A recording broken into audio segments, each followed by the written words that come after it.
Imagine you're driving home with your friends and loved ones, and then all of a sudden you see the red and blue lights behind you and you're getting pulled over. You don't care too much because you haven't done anything wrong. But here are 5 police tricks that could land you in serious trouble. Let's jump right in. Number 1, the small talk and bad attitude approach. Officers do not care where you're coming from, where you're going, how your night's been, but they're trying to get you to make some admissions of wrongdoing. Where are you coming from? A bar. Care. But they're asking these questions to try to get you to open up to what you're doing or what you're going on. So don't fall for their trick. Conversely, you have officers sometimes come up with a bad attitude right away because they're trying to goad you into some sort of response. We saw this recently, this past February in Indianapolis. A police officer in Walmart basically is on body cam. He's talking smack to this driver that hasn't done anything wrong. And then the officer actually goes and calls for backup. Once the officer knows backup is coming, he can talk some more smack, trying to get a reaction. And guess what? They end up getting a reaction. So don't fall for these tricks. They don't care where you're going. Sometimes officers want to goad you. Don't fall for it. Trick number 2, silence is not your friend. What? Mark, you have the right to remain silent. Yeah, you have to exercise your right to remain silent. And the courts have said you have to say, I'm exercising my right to remain silent. I prefer the simple term saying, I plead the fifth. But the courts have said, Salinas v. Texas, you have to tell them you're invoking your right to remain silent. Kind of stupid, right? I'm not in charge. I'm not in the highest court of the country, but you have to tell them that. Where you're going, where you're coming from. You can't just not say anything. Now, lots of states, including Indiana, you have to give them your driver's license or at least tell them your name, address, date of birth if you're going to operate a vehicle in this state. We get all sorts of comments, no, Mark, I have the right to travel, Constitution. I get it. Understand that. You have to give them that license or date of birth, name, address. Otherwise, you're going to get a crime called refusal to identify. In Indiana, lots of states have similar crimes. So you have to tell them you're invoking your right to remain silent. Trick number 3, the officers will oftentimes use your movements in the car to say that you are a danger to them, you're some sort of issue with them, but they're going to say, I wasn't safe, he's hiding something. So please keep your hands on the steering wheel. If the officer asks you to get something, tell him what you're doing. I'm going into my glove box to grab the thing you just told me to get. Now, this can get kind of dicey if you're trying to record the encounter. If you're actually in the driver's seat, I recommend you say, hey, Siri, record, and you record audibly. The passenger, tell the passenger to record visually, but the driver needs to have their hands visible. Passenger needs to have their hands visible as well. But sometimes the passenger can get away with actually recording a video. Just be very careful. It's very easy for an officer to say, I wasn't feeling safe.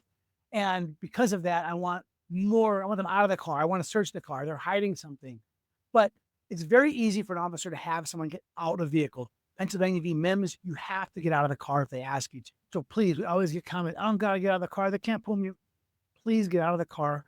Be very deliberate with the movements. Announce things ahead of time so that officers aren't saying you're posing a safety risk to them. Courts are very forgiving.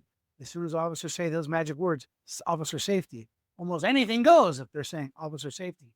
We have a really cool case in Indiana. They pushed back on that a little bit, but still pretty much go to for an officer to say, I did it because of officer safety. The courts are going to give the officer lots of leeway.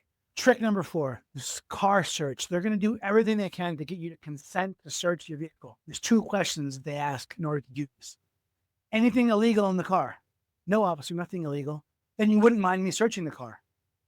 Think about that. You wouldn't mind me searching the car. If you say yes, they can say he gave consent. I want to search the car. If you say no, they can say, well, he didn't mind if I searched the car. That question is designed for you to confuse you. No matter what you say, yes or no, they can interpret it as they can search the car. So if they ask that, simply say, I do not consent to a search. Get them over. There's no confusion in that. Body cam, you're recording, I don't consent to a search. They can't say I was mistaken on their response. Don't fall for that Jedi mind trick that these officers are taught in the academy. It's a trick. They know it's a trick, and they're trying to trick you. Don't get tricked. Officers are going to get mad. They're going to be like, well, making this harder. I'm going to get a warrant. I'm going to apply.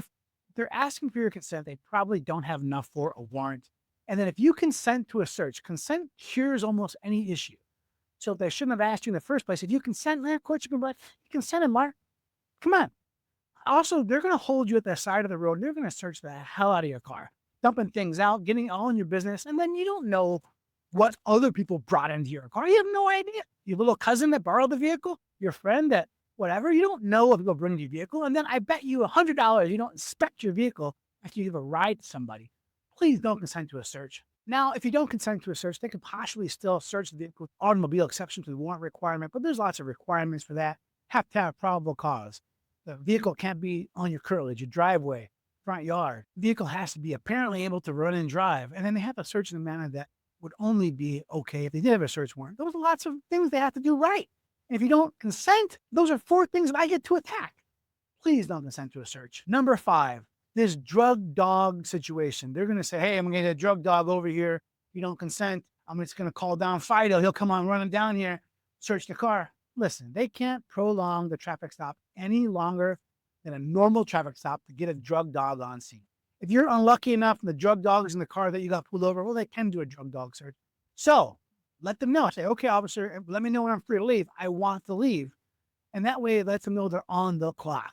And they can't be dragging this thing out to wait for a drug dog to get there.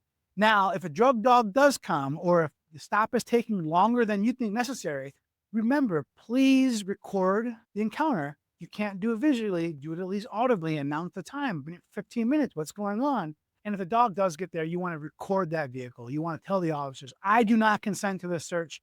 Repeatedly ask, am I free to leave? And you want to stay calm. Don't give the officer any reason to handcuff you, put you in the back of the squad car. Stay calm, record, all that fun stuff. If you navigated all these tricks by officers and they still end up arresting you, okay, that's not fun. Call an attorney, will help you out. Don't run, don't fight. You really want to be extra polite, because it's terrible when you have a good client who's acting a fool on these body cams, because sometimes it's a popularity contest. It's not right? But sometimes it is. So please remain cool and calm. Let the officer look like a jerk on video, not you. You've watched this far. Please like and subscribe. Once a week, we try to do some sort of know your rights video. I think they're awesome. Maybe you think I'm different. If you love it or hate it, leave me a comment. I will try to respond to every single comment. If you are in Indiana and you have a legal issue, give me a call, 317-632-3642. But most importantly, remember to always plead the fifth.